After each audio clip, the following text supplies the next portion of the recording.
Hi everyone, welcome to my review of Hercules in 1997, the 35th, Disney animated feature film, and it's directed by Ron Clements and John Musker. Now, this is one, yes, a lot more popular than both the other Renaissance Disneys that I've reviewed, Hunchback, and of course Pocahontas. That's not an acclaimed film, but I absolutely loved it. Now, Hercules, of course, is a lot more popular. If you look at rankings, it's kind of appears in the top five of the Renaissance films quite often, if not always. And yes, it's done well at the box office and all that kind of stuff. Definitely one of the most popular ones from the Renaissance period. And yes, of course, inspired by it's obviously Disney's take on Greek mythology and of course the different spin on things. But yes, basically it's all this legend of Hercules. All the gods and everything are in it. Hades, Zeus, who's played by Rip Torn, and Hades, of course, is the villain. He's jealous brother, and he's voiced by James Woods, who is a legendary actor in my opinion, and really underrated at times, and a really good villain actually. I always know as well. Before we get into the review, a great villain at times, and Zeus, Rip Torn, and as well. You've got, of course, Tate Donovan, who voices, Hercules as, as we see him for most of the film, as an adult and as the kind of, with the muscles and everything. Now, basically, the story here is very, very simply put. He loses his powers as a kid. His full powers. His full status as a god, basically, but not his actual strength and everything. And basically, he has to, become a true hero to, gain entrance back into the, among the gods, back with Zeus, his father, and yes, Hades, of course, kind of tries to put a stop to that and try and take over. As well, you've got a character of Phil, who basically is he's voiced by Danny DeVito, who is amazing in this film, voice acting, and he basically trains him up, and he's kind of his friend in the film, of course, as well. He's reunited as an adult, as with Pegasus, and basically, yes, I loved all that as well. And basically, that is the basic plot, and you've got a romance that happens as well with the character of Meg, and yes, basically that is the the story of the film. And of course, yeah, you've also got the narration at first by Charlton Heston, who then, of course, and we'll get right into it, is completely ruined by the muses.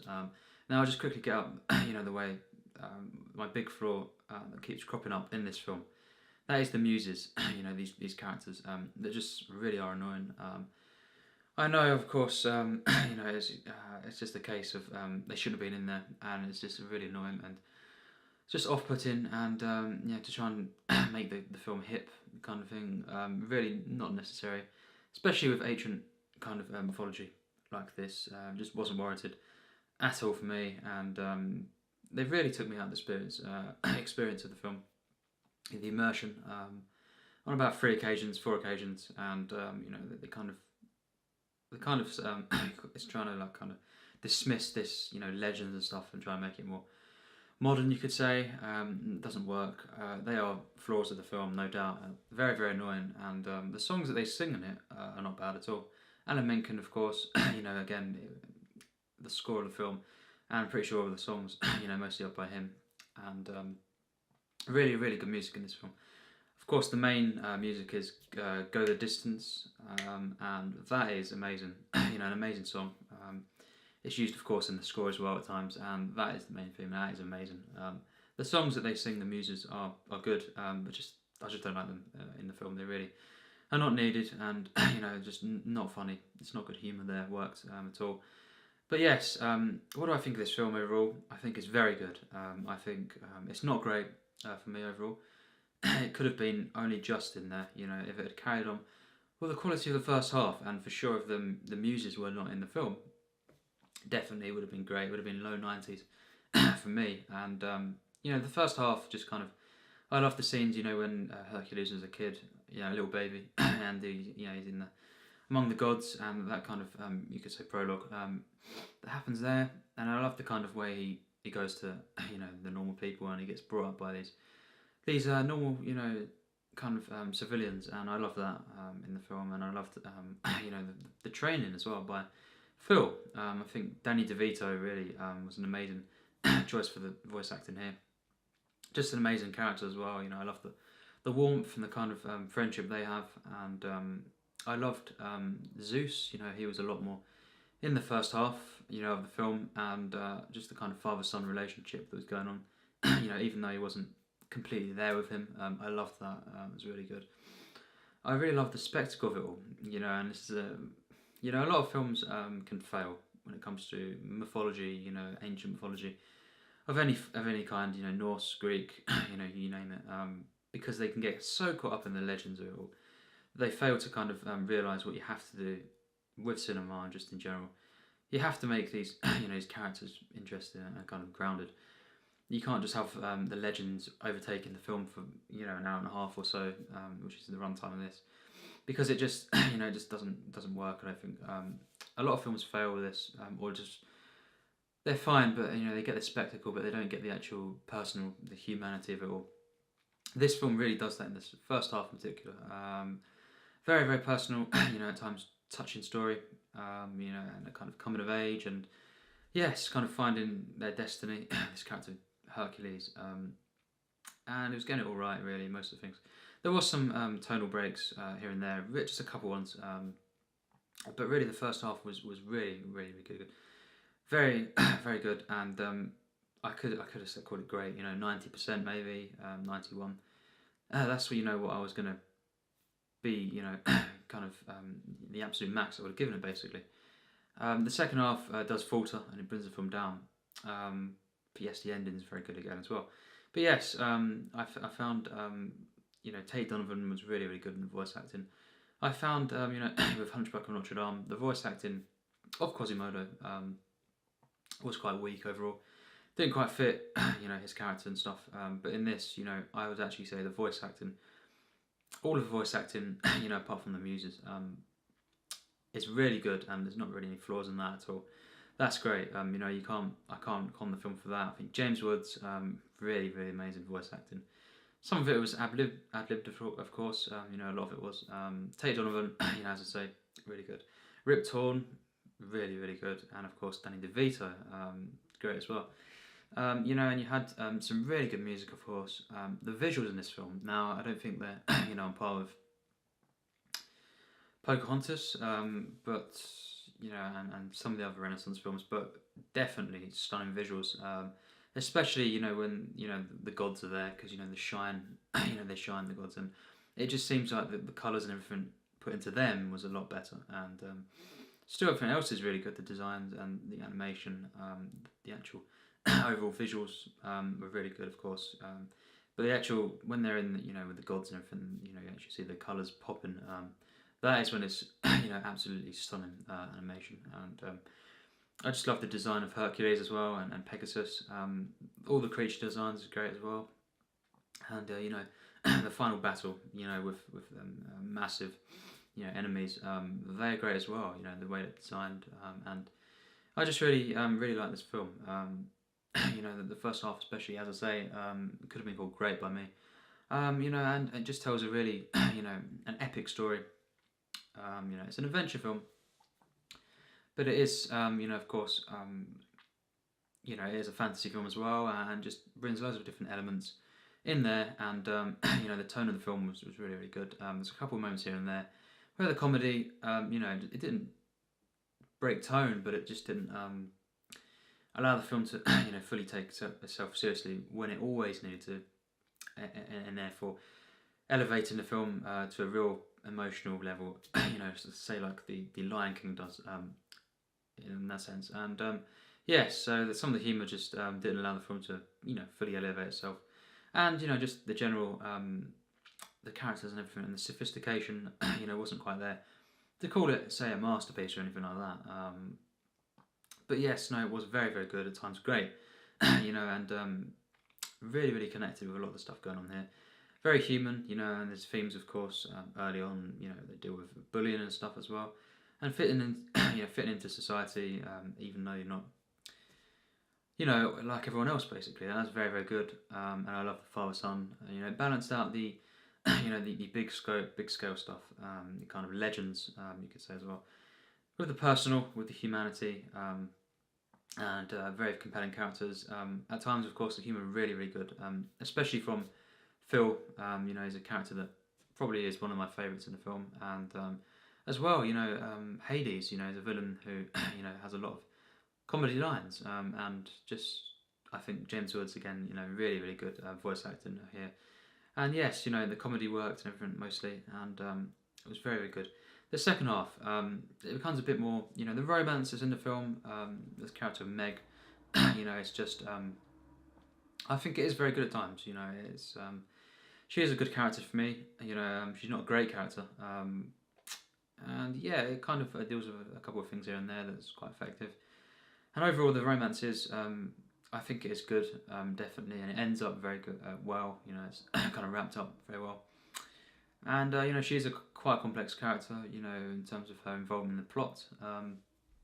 As well, you've got these kind of sidekicks of Hades.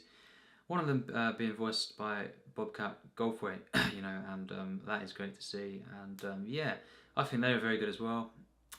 Basically, yeah, she is sent by Hades on a mission to kind of, take down Hercules, in the end. And yes, very complex, and but that's very, very well wrapped up at the end. And yes, but the second half, it starts to be a bit more generic. Some of the stuff doesn't quite work in terms of, the humour is not quite as on point, and it just doesn't.